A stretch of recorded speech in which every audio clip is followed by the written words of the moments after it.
Em nosso estudo de hoje, a lição 39 do livro Roteiro tem por título Diante da Terra. Diante da luta humana, o espírito que amadureceu o raciocínio e despertou o coração sente-se cada vez mais só, mais desajustado e menos compreendido. Por vagas crescentes de renovação, gerações diferentes surgem no caminho, pondo-lhe conflitos sentimentais e lutas acerbas. Estranha sede de harmonia invade-lhe a alma. Habitualmente identifica-se por estrangeiro na esfera da própria família. Ilhado pela corrente escura das desilusões a se sucederem ininterruptas, confia-se ao tédio infinito, guardando enrijecido o coração. Essa, porém, não é a hora da desistência ou do desânimo. O fruto amadurecido é a riqueza do futuro. Quem se equilibra no conhecimento é apoio daquele que oscila na ignorância. Que será da escola quando o aluno, guindado à condição de mestre, fugir do educandário a pretexto de não suportar a incipiência e a rudeza dos novos aprendizes? E quem estará assim tão habilitado perante o infinito ao ponto de menoscabar a oportunidade de prosseguir na aquisição da sabedoria? A Terra é a venerável instituição onde encontramos os recursos indispensáveis para atender ao nosso próprio burilamento. Milhões de vidas formam um pedestal em que nos erigimos e, alcançando o grande entendimento, cabe-nos auxiliar as vidas iniciantes por nossa vez. Por isso, na plenitude do discernimento, reclamamos uma fé que nos reaqueça a alma e nos soerga a visão, a fim de que a madureza do espírito seja reconhecida por nós como o mais belo e o mais valioso período da nossa romagem no mundo, ensinando-nos a agir sem apego e a servir sem recompensa. Situados no cimo da grande compreensão, não prescindimos da grande serenidade. Se com o decurso do tempo registramos o nosso isolamento íntimo, quando alimentados pelo ideal superior, depressa observamos a nossa profunda ligação com a humanidade inteira. Informamo-nos pouco a pouco de que ninguém é tão indigente que não possa concorrer para o progresso comum e tomamos com firmeza o lugar que nos compete no edifício da harmonia geral, distribuindo fragmentos de nós mesmos no culto da fraternidade bem vivida.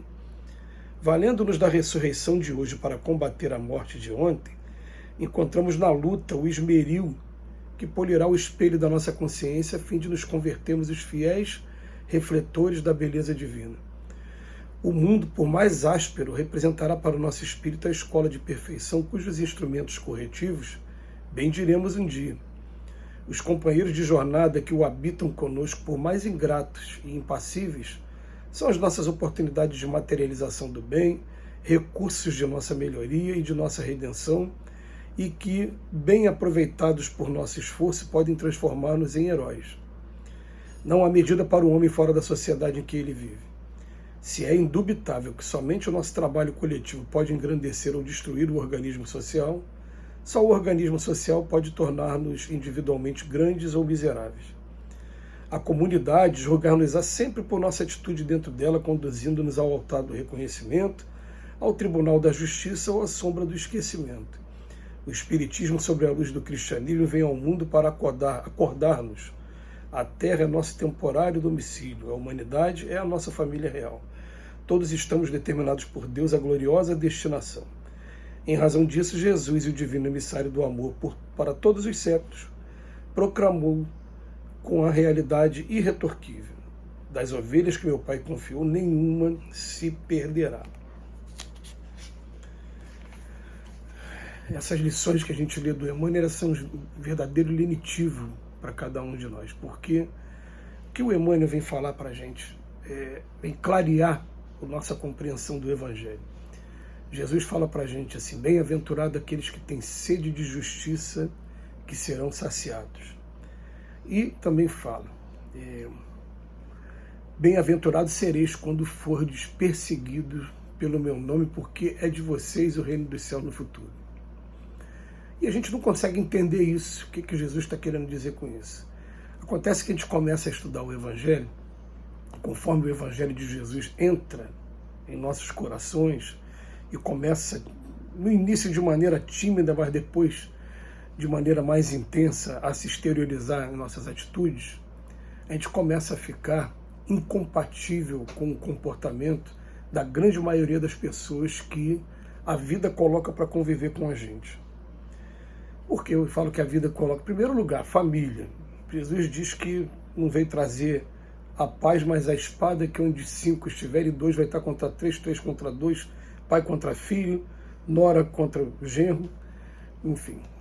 Então o que acontece? Está querendo dizer que a gente começa a estudar o Evangelho e a gente começa a ter comportamentos diferentes daqueles que vivem com a gente em família. Ah, mas tá, então eu resolvo sair de casa e morar sozinho. Eu vou ter que trabalhar. E no meu trabalho profissional eu vou conviver com pessoas que pensam completamente diferente de mim também. E vou ter que aprender a conviver com essas pessoas de religiões diferentes, de doutrinas filosóficas e políticas diferentes. Ah, mas eu vou trabalhar como autônomo, então vou fugir tanto da minha família, como vou fugir também do contato social através do trabalho profissional. O que acontece? Eu não vou aprender nada. Porque o aprendizado maior aqui da Terra é amar o próximo como a si mesmo, e vai chegar um tempo em que o Emmanuel vem nos convidar. Peraí, olha, quando você está tendo esclarecimento, agora, você está querendo fugir da sua família? Você imagina o que seria o professor da universidade quando ele olhasse, vem mais uma turma para aprender tudo de novo, ah, eu não quero não, vou fugir. É esse exatamente o exemplo que ele coloca aqui para a gente, Emmanuel.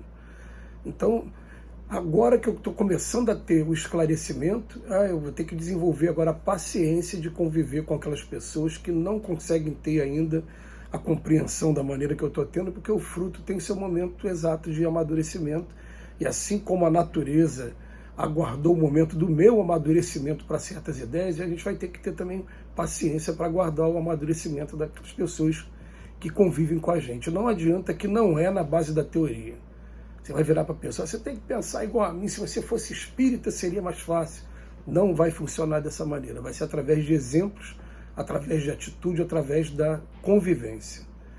Quando a pessoa começar a observar que, tá bom, nós temos convicções religiosas, filosóficas diferentes, mas na hora do desafio o meu comportamento é diferente daquela pessoa. Qual foi meu desafio? Meu comportamento foi manso, foi pacífico, foi misericordioso, foi não guardando mágoa, nem rancor, nem desejo de vingança. Aí a pessoa começa a ver que, na prática, o que essa doutrina está fazendo com a gente. Mas isso vai levar tempo e não necessariamente vai acontecer nesse período curto que a gente chama de reencarnação enquanto a gente está aqui junto, vivendo em família. É um processo que é doloroso, sim, porque parece que a gente vai ficando sozinho.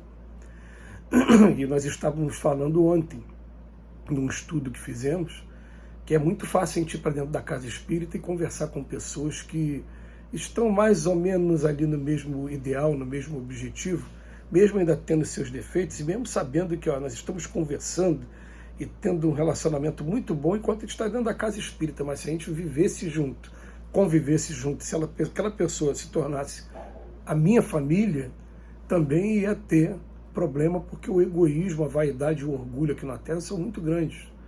Então cada um vai estar num nível de entendimento, e a gente fica pensando assim, qual foi o comportamento de Jesus diante de tantas pessoas com um nível de entendimento tão equivocado e tão abaixo do seu nível de compreensão? Foi simplesmente paciência e ensinar incansavelmente. É uma coisa que a gente precisa muito aprender. Paciência e colocar o tempo todo a energia à disposição do Pai para o ensino que deve acontecer. Aí vem não só a palavra falada, mas principalmente as atividades que Jesus desenvolveu com todos os discípulos, convidando a caminhar a ir em determinado lugar para fazer a cura, orientando em como se organizar, como organizar os trabalhos, e depois, quando ele chega ao martírio, volta em espírito e fala para Pedro e Tiago, fala, agora eu quero que vocês fiquem aqui em Jerusalém. É mais ou menos o que está falando aqui no texto de Emmanuel também, que Jesus fala para ele, mas peraí, Jerusalém terminou de te executar, terminou de te colocar na cruz, terminou de provocar essa dor tão grande na gente, de ter tirado o Senhor do nosso convívio, mas é aqui que eu quero que vocês fiquem, é aqui que eu vou ajudar vocês. E aí Pedro e Tiago começam um trabalho maravilhoso do caminho, convertendo 2.000, 3.000, 5.000 pessoas para formar o que a gente chama hoje de movimento cristão. Vamos cumprir com o nosso papel, porque é tudo que está programado para o nosso progresso, sim. A gente não tem que desertar de nada, não. Que Jesus nos abençoe hoje e sempre.